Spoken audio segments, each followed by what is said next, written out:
Ladies and gentlemen, boys and girls listening from all around the world, I present to you number 42, Barry Church. Yeah, sir. Let's get a proper intro for you, Barry. How the heck you doing? I'm about to say, you can't extend the intro music there, man. I need that. Yeah, that's my bad. I love it too. Okay, Bear. Let's talk about this, man. Like Cowboys and Eagles. Do you think the Cowboys are strong enough with Cooper Rush at quarterback to really go in there and get a win? I'm gonna be honest, man. If they can go out there with this same type of game plan that they've been doing these past couple wins, which is, lean on the strength of your team, which is the ground game right now with Tony Pollard and Zeke and that hellacious defense you have out there. If they can do that, win on first and second down, keep these third downs manageable for Cooper Rush out there, I think they can escape with a victory. Now, it's going to be tough because that's a lot easier said than done, especially with what the Eagles possess both offensively and defensively. But if they stick to that formula for winning, it's going to be a close one. But I can see the Cowboys getting a victory on Sunday. Barry, how do you face or even start to talk about stopping a team that stresses you out so badly on offense? You look at it, do you say, well, heck, we try and stop this, you have to stop that? How does the stress level of having to play against a team like this? It's extremely stressful. I mean, like you said, because right now that team's the master of the RPO. And what that does is it strains your linebackers because it plays with their eyes. I mean, because they have so many different responsibilities. If they're aggressive on the run, Jalen Hurts can pull that thing out and throw a slant right behind them. If they're soft on the run and kind of play the pass, they'll hand it off to Miles Sanders, and he'll get 5 yards before, he's even touched out there. So it's extremely difficult offense, to go out there and prevent. But I think the Cowboys, they have the athletic guys on defense to be able to kind of slow play that RPO action and kind of force Jalen Hurts to hold it and either scramble with it or try to win with his arm. I think that's going to be the key for this defense for the Cowboys. They have got to force Jalen Hurts to either stay in the pocket or try to beat them with his arm. If he's able to do both, where he's running all around and extending plays, and he's able to hit, A.J. Brown out there or Devontae Smith, if he's able to do that, it's going to be a long afternoon for the Cowboys. But if they're able as a whole to kind of contain that man and force the Eagles to rely on his arm in order to beat the Cowboys, I feel like they have a better opportunity out there. But it's going to be a difficult one because, like I said, man, Hurts and Miles Sanders and the crew, they've mastered that RPO action, and they have guys on the outside that can do damage if you leave them one-on-one out there. So to me, it's going to be a tough matchup overall, but I feel like athletically, Dallas Cowboys have the defense to match up with the Philadelphia Eagles. Barry Church with us here in the GBag Nation. And Barry, we've talked to you about this before. You were a part of a great defense in Jacksonville, and this defense is special. Every single week, they just seem to be getting better and better. They haven't allowed 20 points all year long. What you're seeing from this defense, how special can they be? Is it crazy to talk about them like a 2015 Broncos or a type of defense that can carry a team to a Super Bowl? Not at all. And the reason I say that is, when you look at that front seven, when you look at that defensive line, it's not just, 4 guys that are just hellacious pass rushers out there that can get the job done. I mean, they come in waves. I mean, you look at the first wave, you got Micah Parsons and D-Law coming off the edge. Then you think, okay, those guys are taking a break. No, we can expand our offense. No, you got Dante Fowler, and then you got Doris Armstrong coming off the edge. And when those guys take a break, you got to look in the interior. You got Odiki Zua creating interior pressure. Neville Gallimore out there. You got Basham whenever he comes back from injury. I mean, these guys are extremely deep at the defensive line, and when they can get fresh guys rolling in, snap after snap after snap, and that offensive line is having to deal with these guys each and every play out there, it's tough. It's a tough task. So I look at that defense and I look at that front seven and I say, man, when you can roll guys in and out like that and not have a huge drop off in production, I mean, the sky's the limit for that defense. And playing in the secondary, when you got guys that can get after the quarterback like that as fast as they can, forcing that quarterback to make decisions before he's ready to, as a secondary player, you love that because that's when you see the overthrows, you see the tips, And that's where the defensive backs get a lot of their interceptions. So when you got opportunistic guys in the secondary like a Diggs or like a Malik Hooker out there, you love playing behind guys like that because they can just roll them in and out, and there's no drop-off in production out there. So this defense is definitely, it has the sky's the limit for these guys. I mean, they're playing at an extremely high level. If there's been one critique, it's probably the run defense when you look at those numbers, and it specifically seems like it's on the edge, and maybe teams seem like they could run at Trayvon Diggs, and he's certainly stepped up and been better, when it comes to his physicality last week against the Rams. What have you seen, and do you think that, they're improving when it comes to defense and stopping the run, and that's an area that they can fix moving forward? Yeah, I think they're improving a little bit here and there. They're taking strides to get better. Last year we seen it was up the gut where this defense was just getting gashed at, and right now they're seeming to be pretty good up the gut. It's kind of the edges now that are under attack, and when you see teams going at the edges, it's more than likely because Micah Parsons is out there. Like you can't run away from him because he has the speed to close the corner and chase the running back down. So they're running at him right now, and he'll get stronger. He'll get more stout, as he goes on in his NFL career. But like you said, that seems to be the weakness. They're hitting the edges on us right now in our corners. They're playing a lot of man-to-man, so their eyes are kind of focused on their wide receivers as well. So the edge is under attack right now, but, if anybody can get it straightened out, it is Dan Quinn. He's been able to get the most out of this defense and every one of his players out there. So I'm sure they'll have a game plan to make sure the edges don't get just completely destroyed out there, because we know if you give Jalen Hurts that edge with a run pass opportunity, he can make your defense pay. So I would definitely love to see, these edges get contained and force that guy to make plays from the pocket. Should they be using one of these safeties to spy Hurts on Sunday night? I wouldn't do it on first and second down. I would not do it, because if you got them guys down there in the spy, if I'm the Philadelphia Eagles and I see a Curse down there or a Wilson down there, I'm running the ball straight at them, because I'm using my offensive linemen to get to the second level. And as a defensive back, you're not going to want to take those offensive linemen on, down in and down out. You're going to want to avoid them. And when you avoid them, that creates a whole another hole for the running back to go through. So maybe on a third down situation where it's got to be a pass, I can have maybe Curse or Wilson or one of those safeties come down there and spy on them. But first and second down, I let the big boys go down there and do work. I let LVE and Barr handle that run game, because as a safety, you don't want to see those big offensive linemen coming at you on that second level, down in and down out. Now, Barry, of course, when you were a Cowboy, you had a pretty good safety group a couple of times. You and Sensabaugh were a really good combo, and you played with some other good players as well. But there's no doubt the organization views the position differently now. What do you think of that, and why do you think it is?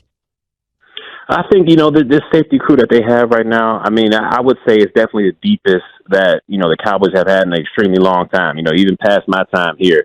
All three of those guys, to me, had the potential to be great safeties out there, and I love the way they use them. It's like kind of a three safety package that they have out there. They let Curse, and they let Wilson roam around near the box, roam around the line of scrimmage, and do what they do best.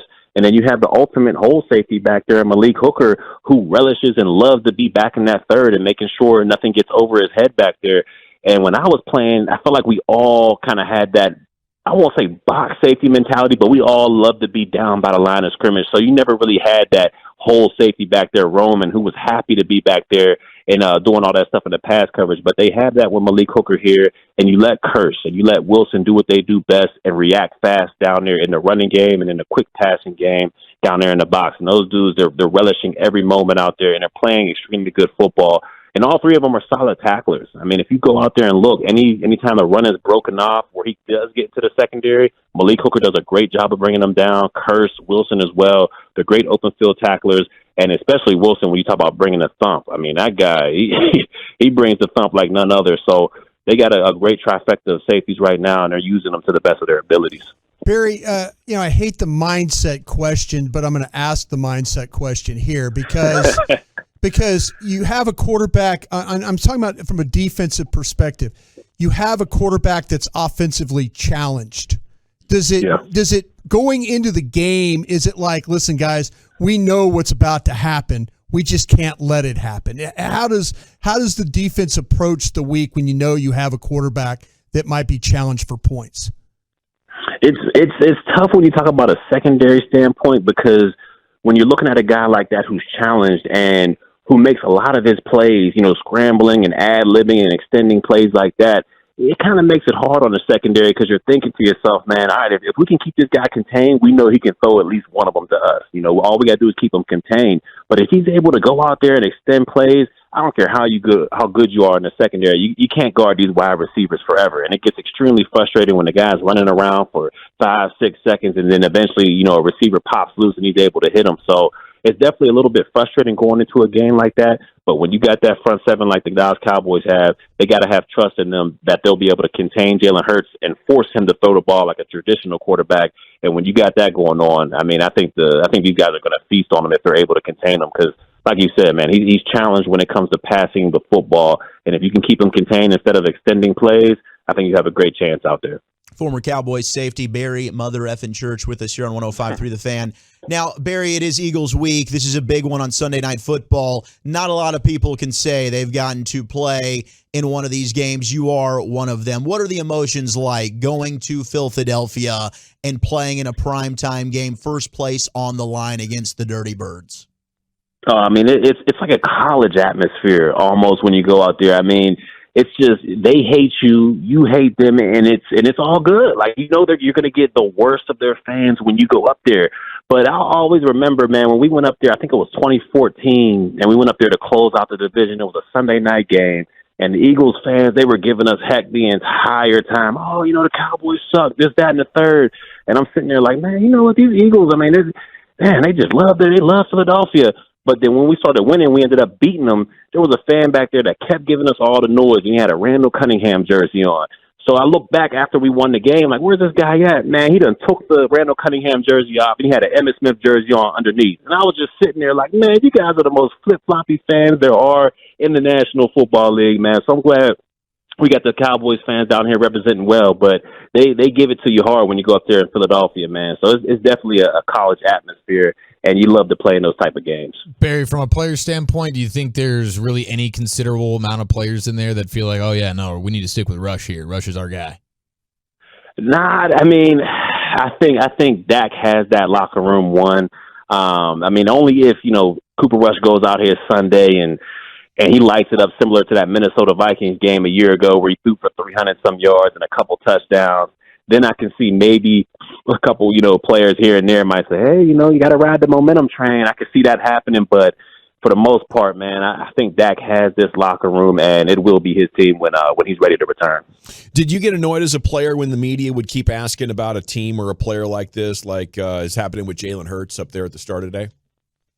No, I didn't really get annoyed with it. You got to respect your opponents out there, and Jalen's playing extremely well through these first 5 games. So for me, I never got annoyed with it. I was just happy that the media decided to come over and talk to me. It was rare that they came over and had the camera on me. So I relish in every opportunity I got to speak to the media. How many players you feel like that? That they're like, cool, the media's here to talk to me now. Finally, man, I've been waiting for this. Oh, there's a lot. I think there's a lot of players that feel that way. Because when you go in there, they're going to talk to the stars. And, when I was a part of the team, it was always the Dezes, the Romos, the Wittens, the DeMarco Murrays of the world that got all the attention. And, every now and then I'll get a local guy coming through and talk to me for a little bit. But, you love those opportunities when, the media decides, hey, let me go talk to Church or let me go talk to one of these special teams guys over there. Because you don't really get that opportunity like the stars of the team do. So it's definitely a good feeling when you guys got to come over there and talk to some of the special teams players, some of the lower end players. Barry, one of the stories in the NFL today is Washington owner Daniel Snyder saying he has dirt on other owners, including Jerry Jones. There's no dirt out there on Jerry, is there? I don't know. I have no idea, man. I have no idea what's going on over there. The man says he got proof over there. I'm like, man, well, what's going on? I like to hear what's going on, but I have no idea what they got going on. And, hopefully he doesn't have any dirt on Mr. Jones out there, but who knows, man? Who knows? The billionaires, man, who knows? Right. Now, we did get a text in from one of our Tolo listeners. Now, I don't know if maybe you've ever had some family that's gone to watch you play in Philadelphia, Barry, but they want to know if there's any advice for a fan that might be going to watch the Cowboys play in Philly on Sunday night that you would have. Oh, don't wear a Cowboys jersey. Maybe wear, a hoodie or something like that. But, man, my grandfather wore my jersey up there a couple years back, and he was, 60 years old or 70, he was about 65 years old when we went up there, and, these guys were trying to fight him up there in Philadelphia just because he had a church jersey on, man. So any advice I would give, don't let your family members go up there with a specific Cowboys jersey on. Maybe a T-shirt, maybe a hoodie, but I mean, they'll fight you. My grandfather was 65, and he wasn't having no parts of it either. He was giving the fisticuffs if they wanted it, but I mean, those guys they're reckless up there, man. It's definitely don't wear a Cowboys jersey. Wear a hoodie or a T-shirt. Yeah, Barry, I said yesterday there's no better place in the league to win as a visiting team. Is there? I mean, I know you were in the AFC there for a bit. Is Philadelphia the one place that you really, as a player, you enjoy winning against them? Just because that fan base? Yeah.